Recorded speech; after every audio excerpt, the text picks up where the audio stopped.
construire une nouvelle ville à partir de la base. Et c'est dans le sol que l'on trouve des arbres. Une tâche majeure pour les constructeurs urbains de Xiong'an. Tripler les 70 millions de mètres carrés d'arbres de la région d'ici la fin de l'année. Qu'est-ce qu'une ville du millénaire? La première impression pourrait être qu'elle se doit d'être verte. Ce sont tous des arbres récemment plantés. Je peux dire qu'il y a au moins 6 ou 7 espèces. Afin de gérer la croissance de ces arbres, les gens ont mis un code QR sur chacun d'eux. C'est pour qu'ils puissent suivre l'état de cette forêt du début à la fin. Les travaux de reboisement de ce printemps impliquent 39 espèces d'arbres, notamment des arbustes et des souches. La plupart d'entre eux sont choisis avec soin pour s'adapter à l'environnement local.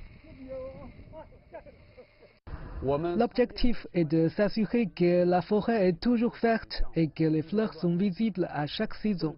Plantez d'abord de la verdure, puis construisez la ville. C'est le nouveau principe que suivent les constructeurs. Au cours des 10 dernières années, la Chine a accumulé une expérience remplie de réussite dans le domaine du boisement, que ce soit dans les villes ou les déserts. Ici, à Xiong'an, une telle expérience est mise à profit. La sélection des arbres est en train de changer en Chine. Dans le passé, les arbres à croissance rapide étaient plus favorisés.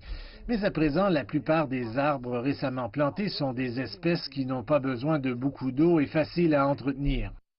La construction d'une ville verte, écologique et habitable nécessite des efforts de plusieurs générations. C'est le nouveau concept que nous allons tous suivre.